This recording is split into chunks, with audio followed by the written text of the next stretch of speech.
Vikram sir, आपने अभी तक की बहस सुनी और यहां पर जो बात है या तो नू दंगे पर कार्रवाई है या नहीं है। मेरा एक छोटा सा सवाल आपसे है, जब जो हमारे जो सरकार है, हमारे जो एडमिनिस्ट्रेशन है, वो जब इस तरह की बातें करते हैं गोल मटोल, तो जो लॉ एंड ऑर्डर को इंप्लीमेंट करवाने वाले यानी आप जैसे लोग, वो इसको कैसे देखते हैं?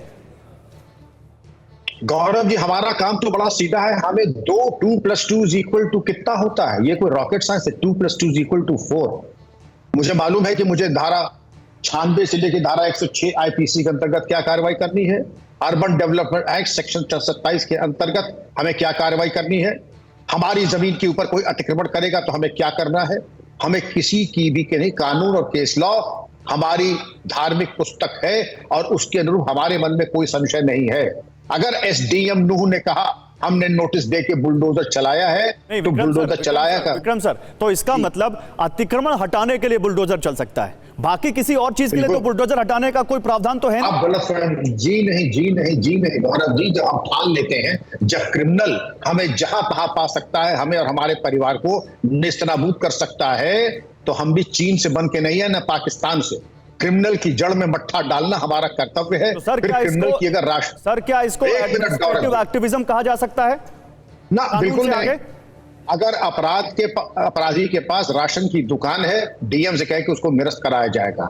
अपराधी के पास अगर पेट्रोल पंप है तो आईओसी से कह के उसको निरस्त कराया जाएगा। अगर उसके पास, मैं मोटी बात करा रहा हूं, फिर अपराधी ने जो जो शासन से लाभ लिए हैं उन सब को नेस्तनाबूद किया जाएगा, जिसमें नाजायज कंस्ट्रक्शन भी आता है।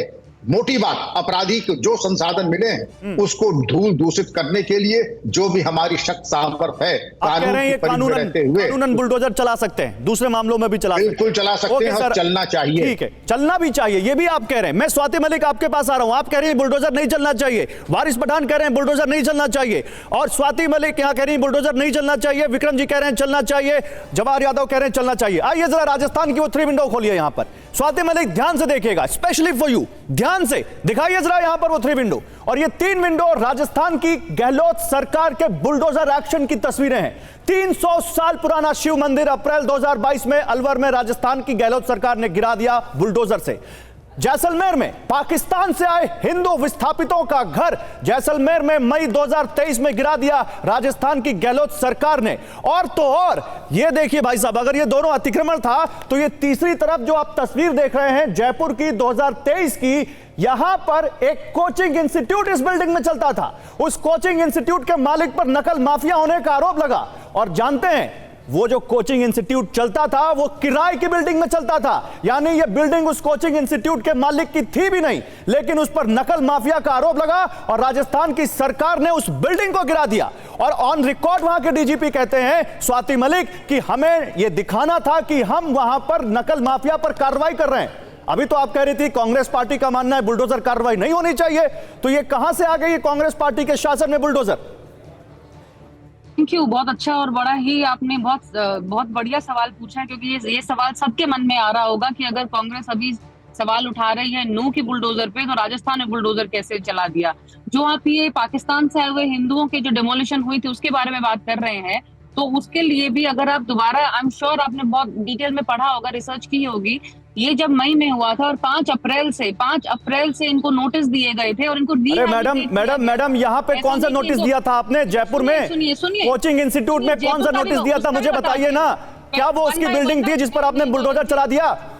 नहीं थी, लेकिन वो बिल्डिंग 5 स्टोरी बिल्डिंग थी, विदाउट परमिशन बनी हुई थी, उसका भी नोटिस दिया गया। आप कैसी बातें कर रहे हैं गौरव जी? 1 by 1, इसीलिए मैं एक एक करके आ रही हूँ। मैं समझ गई, जैसे आपने राजस्थान का नाम दिया मैं समझ गई थी, थोड़ा बहुत होमवर्क हम भी करके आते हैं, और वही मैं आपको बता रही हूँ। जब वो आपने जो पाकिस्तान से हिंदुओं वाली बात की, उनको रिहैबिलिटेट किया गया, हमारे मिनिस्टर ने भी बोला कि भाई रिहैबिलिटेशन होगी।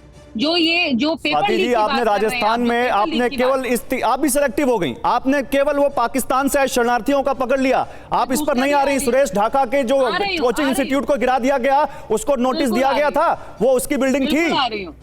उसकी वो बिल्डिंग इलीगल थी, चाहे वो उनकी थी या किसी और की हो, लेकिन वो बिल्डिंग में 5 स्टोरी बिल्डिंग थी। तो हरियाणा जो कर रहा है वो सही कर रहा है, हरियाणा सरकार जो कर रही है वो सही कर रही है। क्या हरियाणा ने नोटिस दिया? अगर दिया होता तो कोर्ट में दिखा दे। तो कह रहे हैं 2 नोटिस दिया।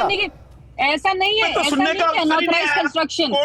एक सेकेंड, देखिए ऐसा नहीं होता कि अनऑथराइज कंस्ट्रक्शन को डिमोलिश नहीं किया जा सकता। हम भी वकील है, हमें भी पता है कि अब कब कब डिमोलिश हो सकता है।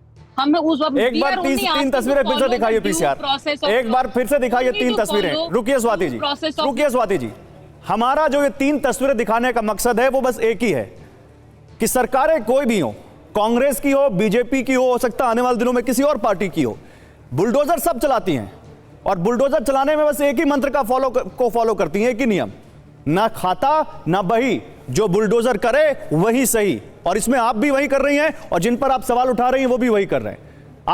आपने उनको बोल दिया कि नोटिस नहीं दिया। कोई ईमान धर्म नहीं है इस बुलडोजर का, कोई ईमान धर्म नहीं है इस बुलडोजर का। लेकिन थैंक यू वेरी मच। कोई ईमान धर्म नहीं है इस बुलडोजर का। आपने भी वैसे ही बुलडोजर चलाया है जैसे दूसरे ने चलाया है। बहुत शुक्रिया।